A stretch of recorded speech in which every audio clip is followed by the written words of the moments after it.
Pathfinder Challenge Phase 1, Part 11A. Create a smoke generator or a signal fire for search and rescue to find you. What I'm going to be doing is, I look at it this way: if you're in a survival, lost and search situation, I would not spare no resources in trying to be found, especially if there's aircraft trying to find you. Back in the early 80s, I took a survival course by Outward Bound, sponsored by Colorado State Park Game and Wildlife, and they said that the most visible signal for aircraft on the ground is usually a blue tarp, where most of us believe that a fluorescent orange or a silver tarp is the best. However, the way I understand it to be, the best I remember anyway, is that silver from the air, unless it's actually shining, it looks like rocks. And orange, if it's in any kind of conifer forest, or if it's fall or there's leaves on the ground, it just blends in. And naturally, you don't want to use green because of foliage and also because of water. Most North American waters, besides maybe springs, Florida, and a few other areas where there's a lot of, I want to say sulfur or some type of chemical reaction, most water is green from the air. Well, it's green from the ground too. So blue is what stands out the most whenever it comes to using tarps. Anyway, I'm gonna get on, go ahead and make this generator. So I'll be quiet and do it.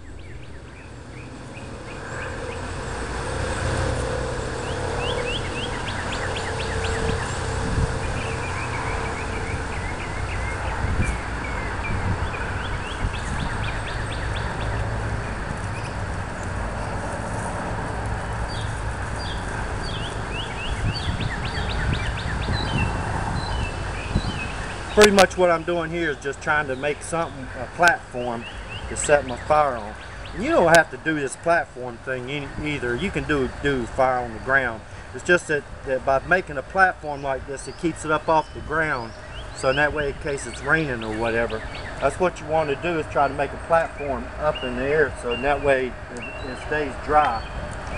And the reason why I mentioned the tarp thing was that you want to use a tarp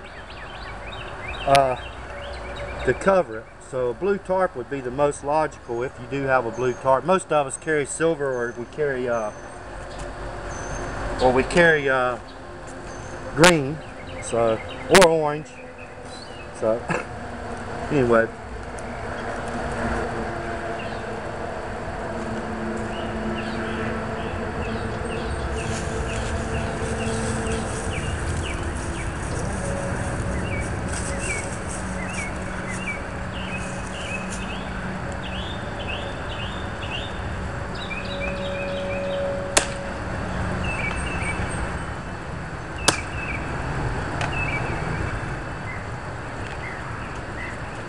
all I'm doing here is I'm going to use some of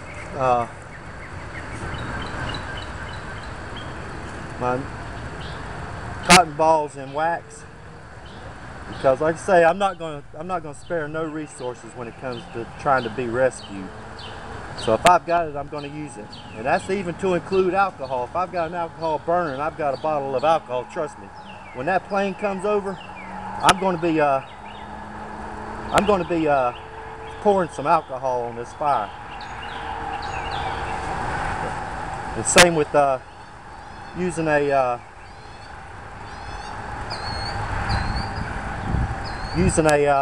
ferro rod.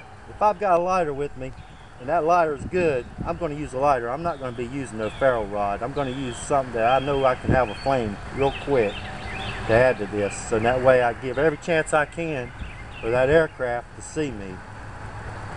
You notice I'm spreading this out here and there, so that way I can light it from different positions.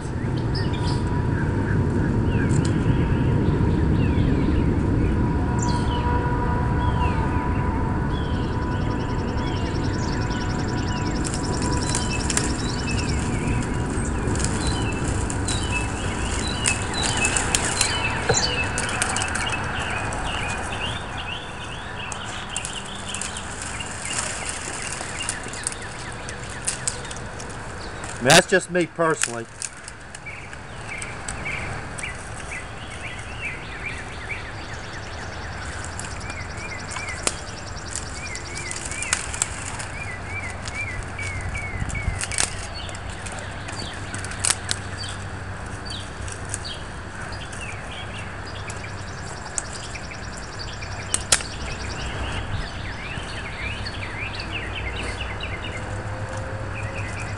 Main thing I would worry about something like this is if you're using something like any kind of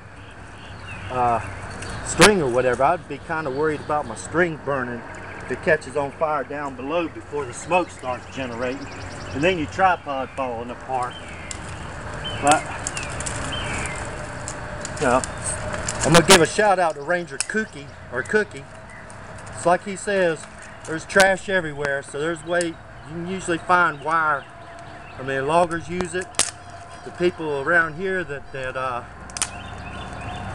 collect pine straw, a lot of times they'll leave baling wire around. And even loggers, sometimes they wrap wire around trees to mark trees and stuff, or signs, put up signs. So it's possible to be found.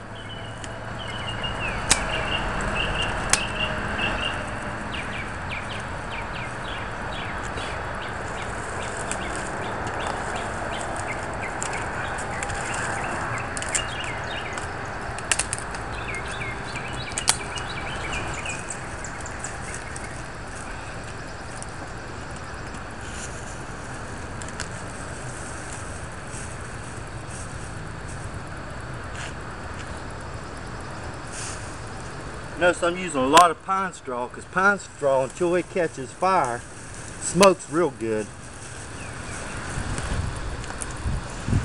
And of course, I got some green leaves. I've got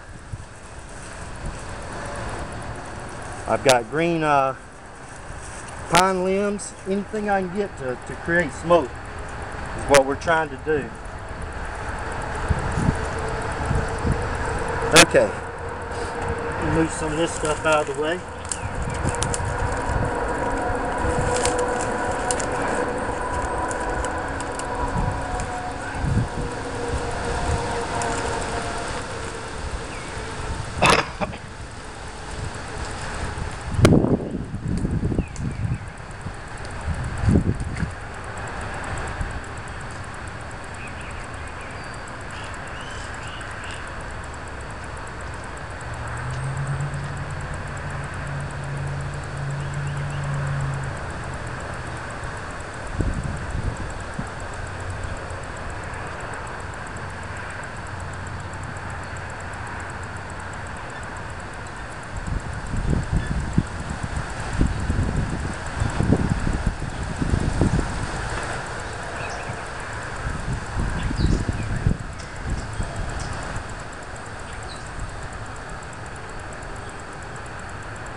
Okay.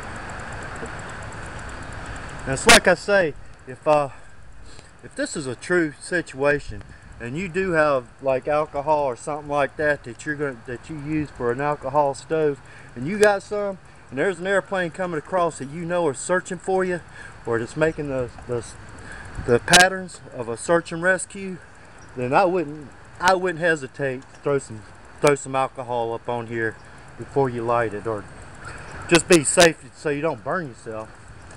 But anyway, I shouldn't have to put no alcohol on there. Okay, for all practical purposes, okay, the plane's coming over, you're gonna light your fire. Like I say, I'm not messing with I wouldn't mess with no ferro rod in a situation like this. I'd do everything I can to get my fire started and have at it.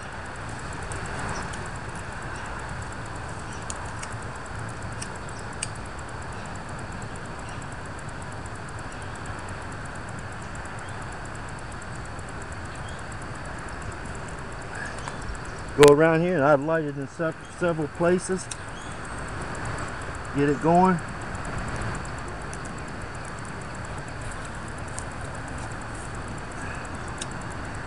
Now I try to light it from the bottom. I wouldn't light it from the top. Okay, if you notice already how much smoke is starting to generate.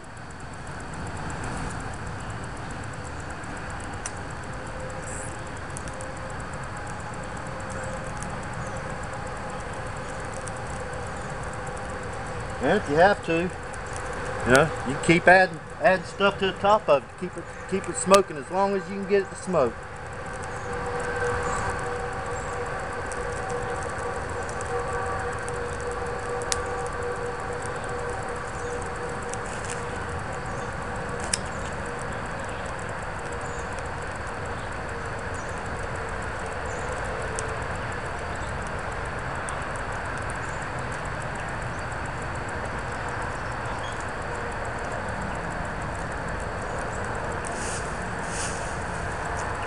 Keep adding stuff to it if you need to. I say this is actually a kind of a small one, but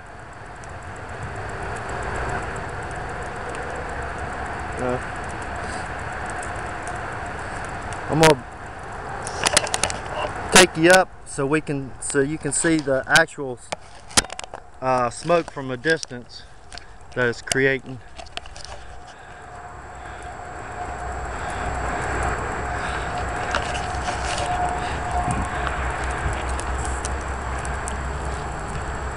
You can see how it's burning. I'm trying to pull some back up in there. Let me back up some.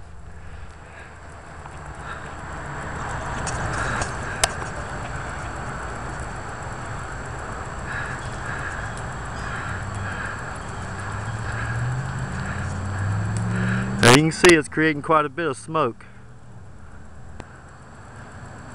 And you'll imagine being inside of a forest or on the edge of a forest or out in the field and seeing that much smoke, and you're out looking for somebody. That'd be kind of easily visible from the sky. And of course, if you got ground searchers, they're going to be able to smell the smoke. And of course, it's going to linger inside of a forest for quite a while too, the smoke. So they're going to know that they're close.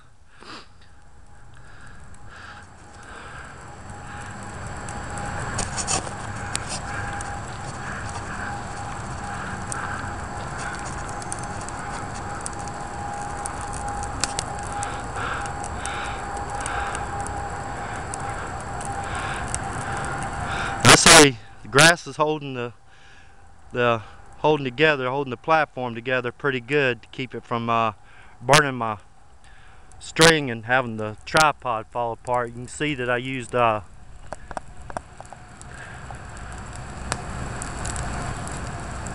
can see the grass isn't burning. Yep, quite a bit of smoke. And of course, at nighttime, you know, it being up off the ground, it can be seen from, you know, from probably a further distance, the fire itself. Okay. There ain't nothing else left, but of course you can keep adding green stuff to it. You can keep adding pine straw. You can keep adding anything you can to keep it smoking, as long as you can possibly keep it smoking. I'm going to go ahead and let it burn out now. And I think the next challenge is, I think this is the actual last class challenge. The next one is just do an overnighter, which is you know, neither here nor there for me. I get it done when I get it done. I don't usually record my overnighters because all I'm going to do is record 10 minutes, maybe me cooking supper, maybe me showing you my setup, my tent, and my sleeping area. So normally I won't record overnighters because of that simple reason. I'm not going to record very long. So okay, thanks for watching. Thanks for following all of us along on these challenges, and thank you again, Cole Craven.